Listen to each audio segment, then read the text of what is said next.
Oo, totoo. Meron talagang patron saint of the internet.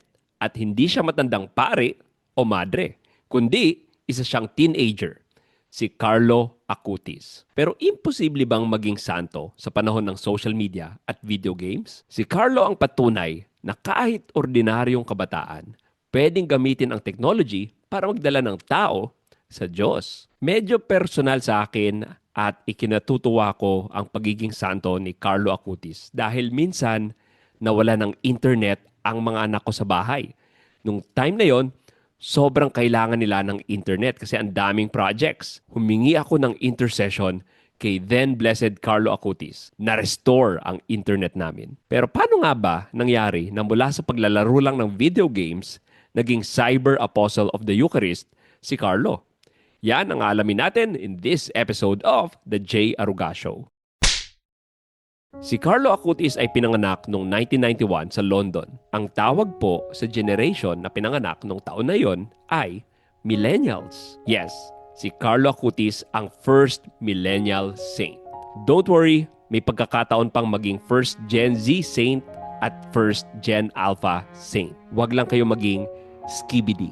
Nung pinanganak si Carlo, ay may konting problema. Nung panahon kasi na yon, ang magulang ni Carlo ay hindi religious. Ang nanay ni Carlo, 3 beses lang nakapasok sa simbahan. Nung first communion, confirmation, at nung kasal niya mismo. I'm sure 4 yon. Hindi niya lang naalala nung bininyagan siya. Dahil sa hindi religious ang magulang ni Carlo, walang magtuturo sa kanya tungkol sa pananampalatayang Katoliko. However, through God's providence, ipinaalaga ng nanay niya ang anak niya sa isang Polish yaya na si Beata Isperzinska. Ito ang nagturo sa kanya about Catholic faith. Nagsimula ang debosyon ni Carlo sa Panginoon nung 7 gulang pa lamang siya. Pinilit niya ang kanyang magulang na ipag-first communion siya at 7. Natupad naman ang kahilingan ni Carlo at nagpartake siya sa komunyon sa isang kumbento sa Milan, Italy. Mula noon ay araw-araw nang nagsisimba si Carlo para mangumunyon. Gumugugol siya ng napakaraming oras sa Adoration Chapel at lagi siyang nagdadasal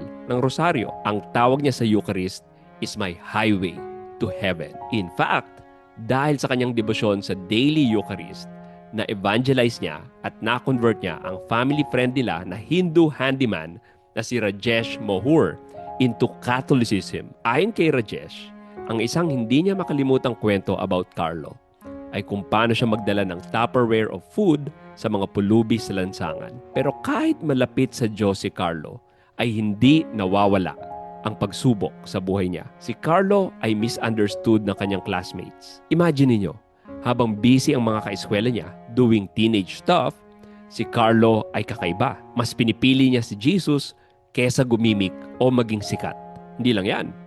Ikaw ang tatanungin ko. Titindig ka ba sa salita ng Diyos kung i-challenge ng iyong mga klase ang iyong paniniwala? Si Carlo, oo. Tumindig siya to defend church teaching. Nung may nag-disagree sa kanyang mga kaklase on when life begins, passionate si Carlo protektahan ang unborn child in the womb sa isang classroom discussion on abortion. At pinagtatanggol din niya ang mga classmates niyang naaapi. Kung may binubuli sa klase, pinagtatanggol niya. Kung may outcast, nalulungkot, lumpo, o friends na ang parents ay nag-divorce, ito yung mga taong linalapitan niya. And of course, hindi siya tumitigil i-evangelize ang mga kaibigan niya. Tinuturuan niya sila ng importance of mass, confession, and chastity. Ang totoo niyan, si Carlo ay kagaya lang din ng ilang mga normal kids. Mahilig din siya sa video games, favorite niya ang Spider-Man at Pokemon. At hindi lang video games ang trip ni Carlo.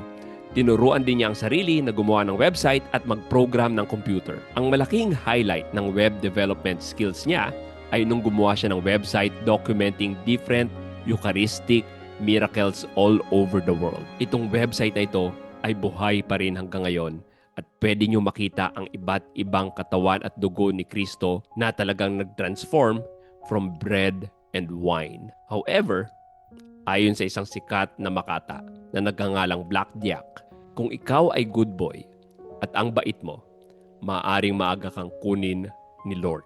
At 15 years old, si Carlo ay na-diagnose ng isang aggressive form of leukemia. By the way, bago ko ituloy ang kwento, if you're getting value from this video, baka pwede naman pa-hit ng subscribe button down there. And while you're at it, pakipindot naman ng like and hit nyo na rin ang notification bell dahil madami pa tayong i-feature ng mga buhay ng mga santo sa channel na ito. Okay, magpatuloy na tayo.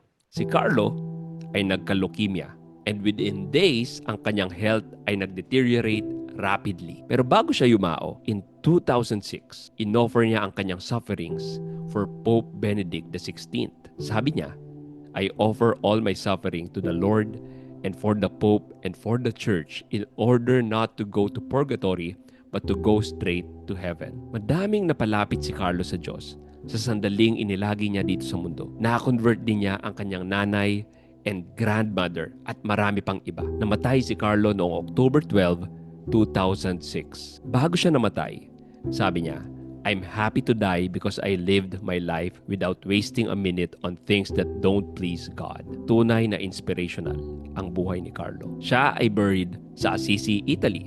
Kaya ngayon, makikita mo pa rin ang katawan ni Carlo na naka-jeans at Nike shoes na parabang natutulog lang. Ang huling himala niya na naging cause for canonization ay ang healing ng 21-year-old girl mula Costa Rica. Halos mamatay na siya nung na-injured ng kanyang ulo sa isang bicycle accident noong 2022. Saint Carlo Acutis was canonized as a saint by Pope Leo XIV noong September 7, 2025. Patunay na hindi mo kailangan gumawa ng matinding himala sa buhay mo para maging isang santo. Minsan, ordinaryong pagtulong lang sa mahihirap, paggawa ng website, at pagtanggol sa pananampalataya, malaking bagay na sa simbahan at sa Panginoon. At dahil dyan, mayroon na tayong patron saint of the internet, Saint Carlo Acutis. Pray for us. By the way, kung si Carlo ay gumawa ng website tungkol sa Eucharistic Miracles, ako naman po ay gumawa ng episode tungkol dito. Check out nyo lang ang video right here.